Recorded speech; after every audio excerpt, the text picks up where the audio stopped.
with a 2,000-foot vertical drop plunging straight into the North Atlantic. Segla is one of the most breathtaking peaks in Norway and possibly the world. In this video, we'll head on location to capture this iconic mountain in late November, just days before the region enters polar night and won't see the sun again until next year.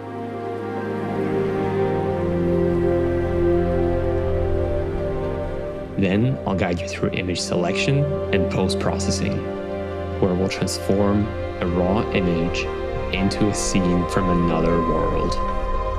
If you like, you can use the chapter markers to jump ahead.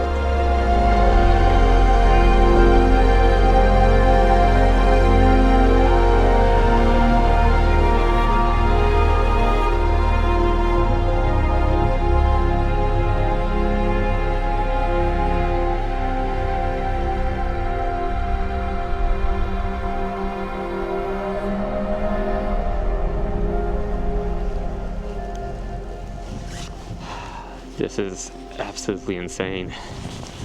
So, good morning. I was not planning to make a video today, but I just had to show you guys this. So I'm at Segla right now, as you can see, and I found these beautiful snow formations here. I love how it kind of curves over here and then mimics the water. This is just incredible.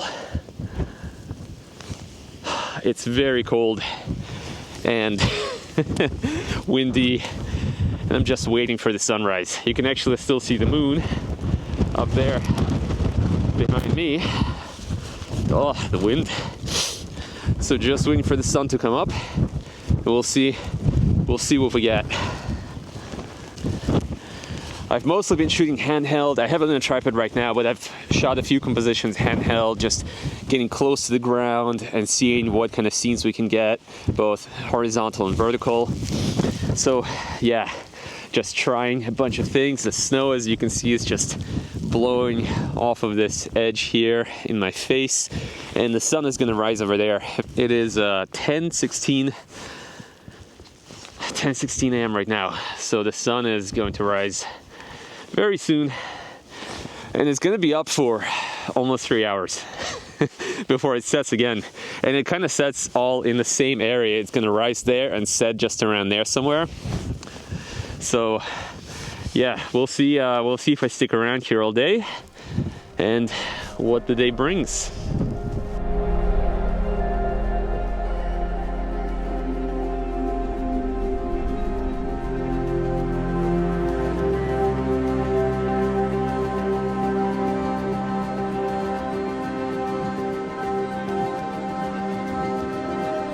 The sun is still not up, so I'm just waiting, scouting around. I really love what I found here. These snowdrift lines, they're just incredible. They lead you right into the frame. So I'm trying to kind of keep the mountain either at a third or around the center. Maybe the sun will be in the center, I'm not sure yet. I'm just kind of trying to be flexible, see what comes up. Mostly shooting handheld because I think I'll just try a lot of different compositions here. I don't think I want to just pick one thing and sit on that, because yeah, there's just so many options. So it's cold, but it is incredible.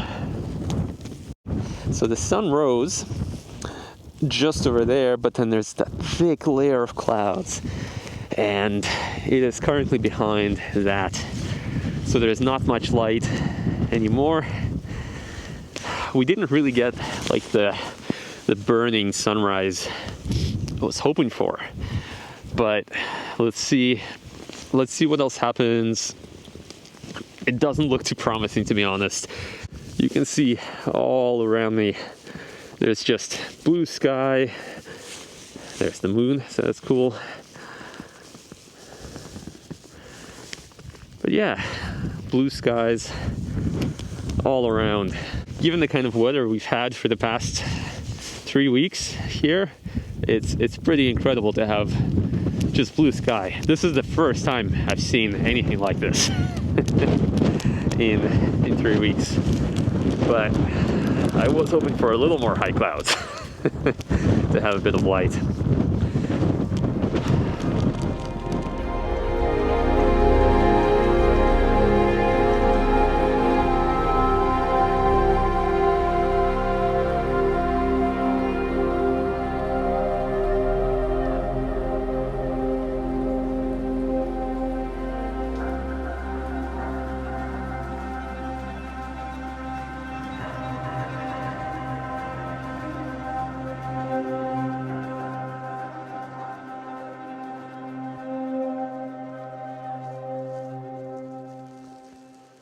Well, I don't know if we're gonna get a sunset.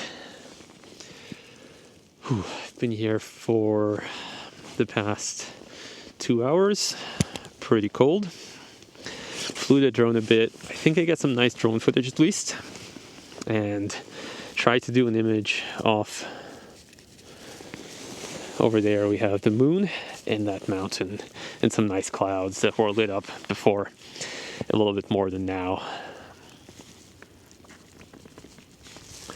So that's what we've got.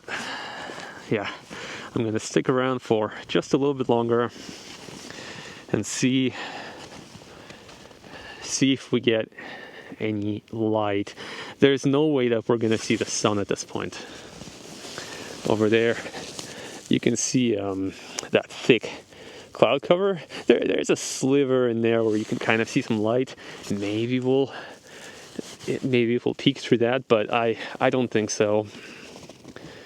And unfortunately, there's just no clouds over Segla, even less than before.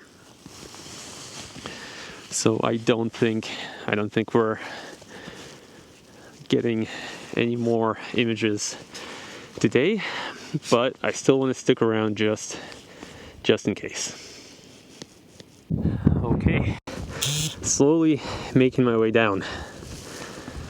The light is fading and didn't really get anything different.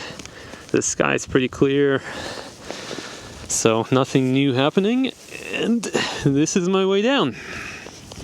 So I'm gonna put this camera away and get down this. Wish me luck. All right, guys, so we are back in British Columbia. I'm here at my desk, and now it's time to actually go through the images, figure out which ones we are going to edit, and then actually edit them. So without further ado, let's get into it. All right, so here we are in Lightroom. Let's first go through some of the images I decided to reject. Starting with this one. It's not bad, but I felt like it's a little bit like this area here is not just not really helping the composition, and neither is all of this white here. It's a little too much. I could of course crop it in. This one is a 16:9 crop. But the other issue I have with it is just a little too flat. There's not enough of this line here. So we need some mid-ground to lead us into the mountain and into the background. Another one is this, or this, kind of a similar situation going on here.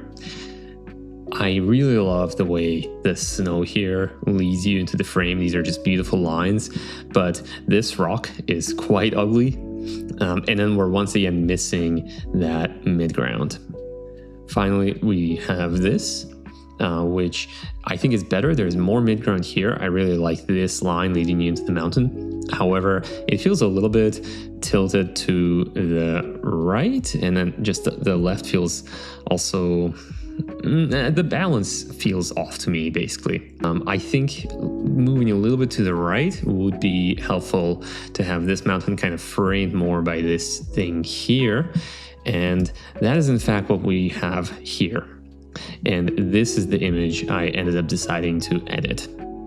So all of these, by the way, have been edited a little bit already, just so that you can see what's going on. So most of the edit is in here in the adjustment brush. If I don't have that, then the sky is just too bright and the midground and background is too dark. So I basically use the adjustment brush to bring up all of this and darken down the sky. Now, I did do a few other edits, very minor, just a bump to exposure here, a little bit of highlights and shadows. I decreased the blue saturation slightly here, but that's because I bumped blue primary here. That's in order mostly to bring up the red and yellow and those other tones that are not blue. If you bring a blue saturation, you can see the other colors also becoming more saturated. That's one way to do that. And then lens corrections, I don't always do it, but in this case, the horizon is just, I think, more straight with that applied, and just a bit of sharpening. So that's it. That's all we've got as far as edits go. So to show you what I like about this scene, I'll use an adjustment brush.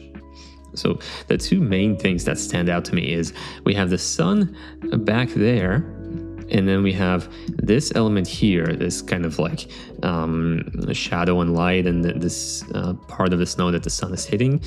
I think for me, those are the two main elements in a way, this foreground interacting with that sun. And then of course we've got the mountain as the main subject. Another core thing here is the balance. So we've got this here and this mountain here. They balance each other nicely. And we've got all of this here that's nicely balanced by this. So the amount of weight on both sides is about the same. And the scene is framed very nicely. Finally, we have repetition. So this pattern here is kind of repeated by this over here. Then we've got in the distance this and that, and further back here this. So all of these patterns, this kind of repeating patterns throughout the scene, I think is helpful for the composition. And finally, the overall visual flow. For me, the way the eye would flow through the scene is starting here, following this leading line, which leads you right into the water, and then the water leads you further up. And the sky with these lines here and with the bright area of the sun, you kind of end up landing over here. And then following this light and into the leading line here, or the ridge, rather, into the main subject. So this spiral kind of shape, I think, makes for a nice composition. I will also say, I ended up going out to this location again the following day, or maybe the day after, and captured a few panos. This is a pano that was just stitched in Lightroom, and so that's why there's the white space. And I needed to capture panos here because my 16mm lens was not wide enough to fully capture this scene. So in that shot, where I am is actually just over here somewhere. So hiking up from here over to here, because I wanted to try a different perspective, and also I wanted to make sure I capture the light while it's there. However, the foreground here just really doesn't work too well. All these rocks, the snow is just not very clean looking.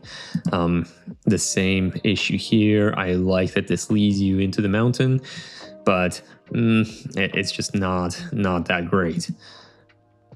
Now here, things are getting a little more interesting. The foreground is very ugly, but I think the balance of mountain to background mountains is a little better here. And in fact, going further up this ridge, I think would be a good idea. So maybe ending up somewhere just a little further this way over there. I think that would be a very nice spot to be.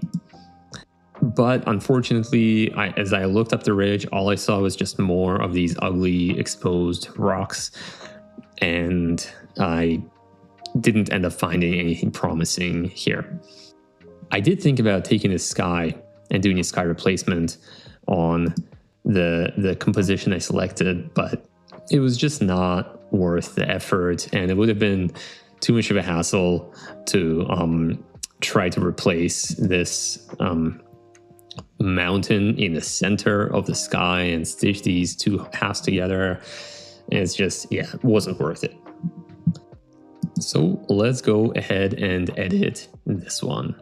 By the way, I should note, I think that coming back here in maybe February or March, when more snow has accumulated over the winter and the light starts to come out again. In Norway this time of year, there's in the middle of the winter, there's just no daylight, but it starts to come out as the spring draws closer.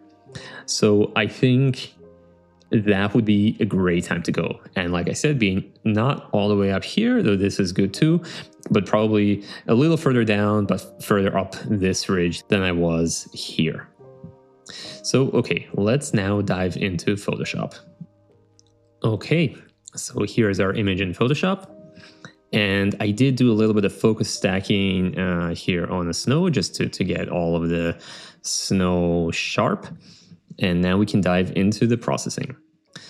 So the first step is I wanted to modify the sky a little bit, pull in some elements from the other scenes, not the full sky replacement as I mentioned, but just a little bit of the high clouds here, a little bit more light here to balance out all of this light, because this is just a little not enough in my opinion. And I wanted to cover up this weird ray of light. It makes it look like the sun is here instead of here. And this is where the light actually is coming from. So I darkened that area, brought in a little bit more sky from a different image to further just draw attention away from this. Then for some reason I wanted to bring in this little bit of cloud from another time. And the clouds over here. So here's without that, and here's with those clouds. It's just nice to have that little bit of soft high clouds there, in my opinion, to continue with the theme that we've got going on here. And then finally bringing in some of this on the left. So a little bit of light on that peak and just a little more of this, just to have light across the entire horizon. Next, we've got light painting. So this is a lot, as you can see.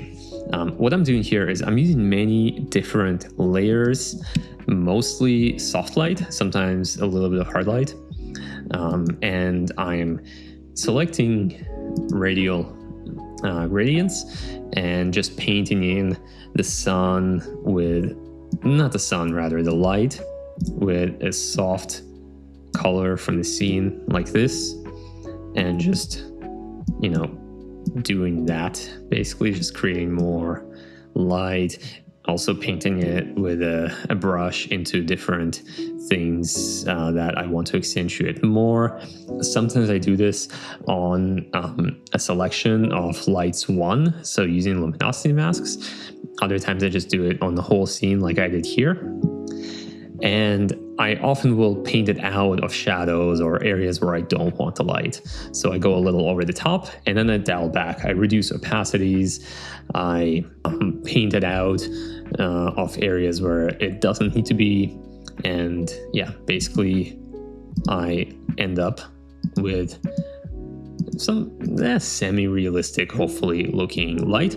I did also bring in some elements of sun rays from the Luminar 4 plugin.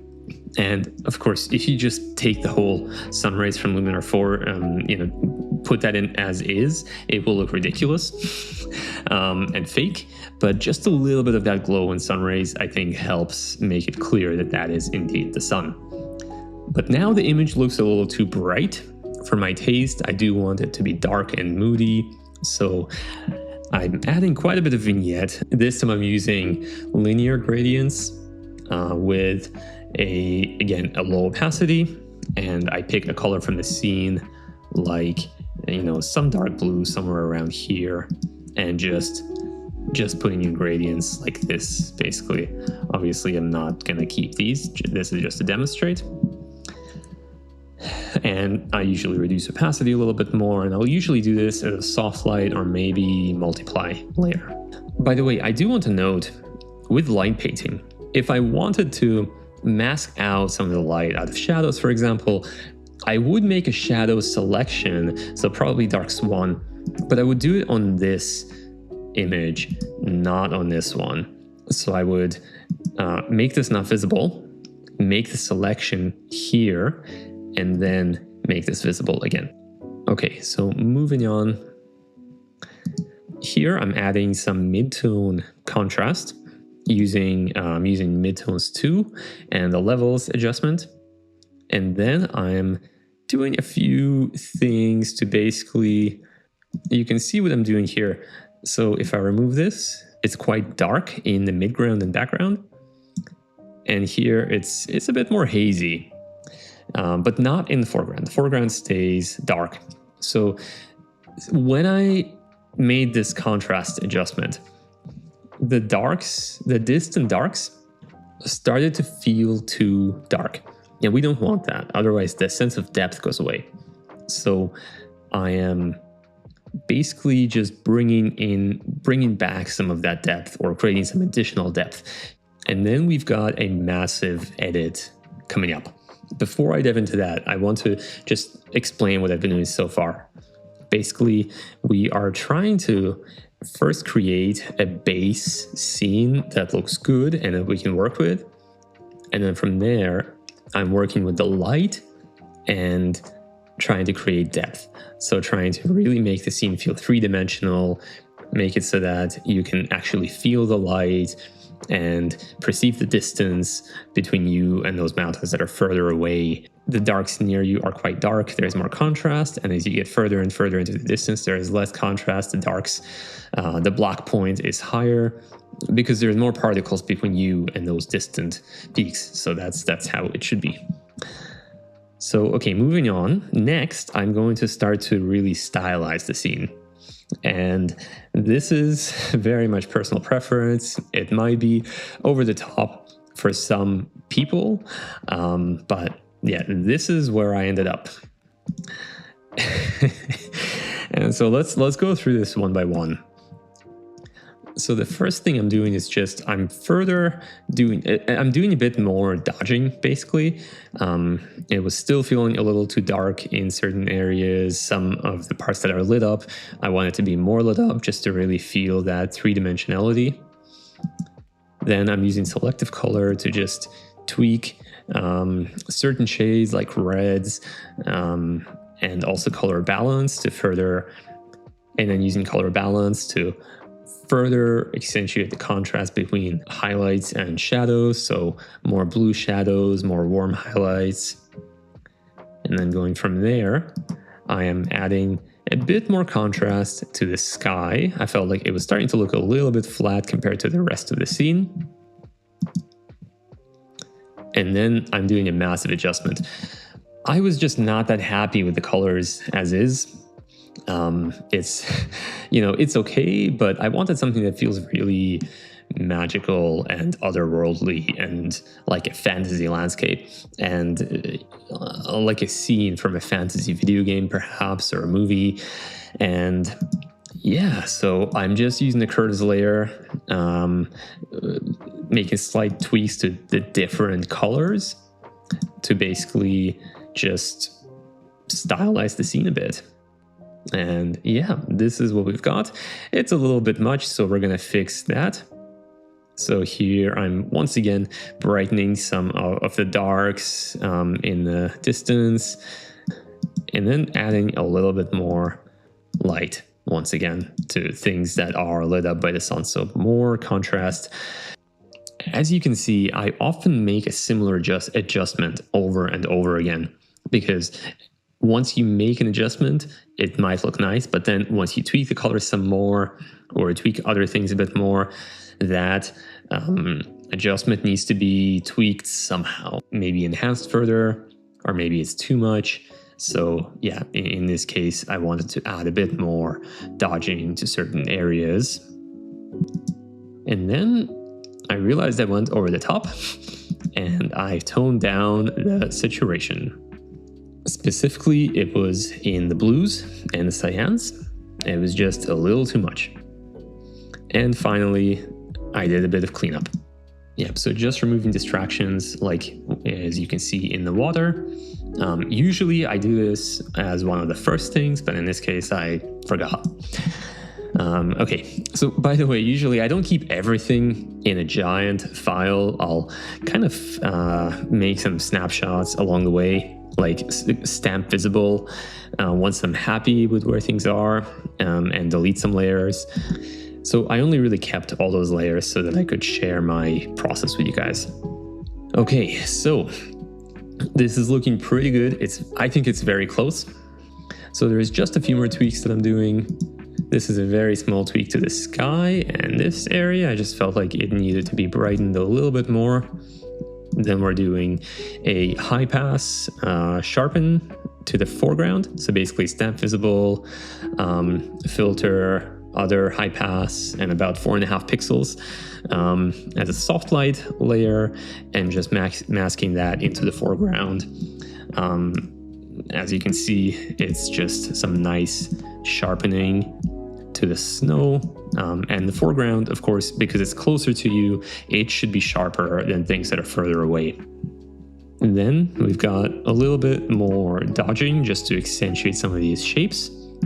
And then I decided to darken the water somewhat. It felt a little too just this big flat looking thing, and the sun doesn't hit it uniformly in reality. So yeah, basically I tweaked the water, darkened down certain areas, and this way there's a nice trail of light here. And then I decided to warp this area just a little bit, nothing too crazy, but just enough to make this feel a little more balanced somehow. It felt still a little too, this big open area just didn't feel good. So I think this feels a little better.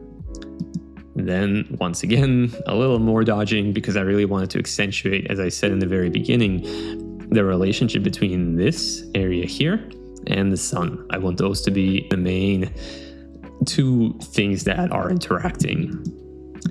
And then I actually darkened down this area so that that relationship is more clear and this isn't drawing attention away from that. And then we are almost there. I did consider bringing in some lightness here. I'm not so sure. You guys tell me what looks better. I think I'll probably stick with this. And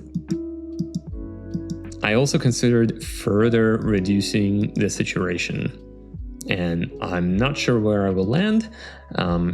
But yeah, this is basically just choosing a saturation mask here, choosing the most saturated areas in the image, and then once again, only targeting the blues and the cyans. Finally, one last thing that I'm doing, and I do this to some images, not all. I'll throw in a color on the entire scene at 1% opacity. And this just kind of brings things together a little bit more, flattens it if it's overly contrasty or if the darks are too dark. So yeah, I might keep this. And this is basically it. There you have it. So just to show you the difference, this was the start. In fact, this was the start. And then this is the final result.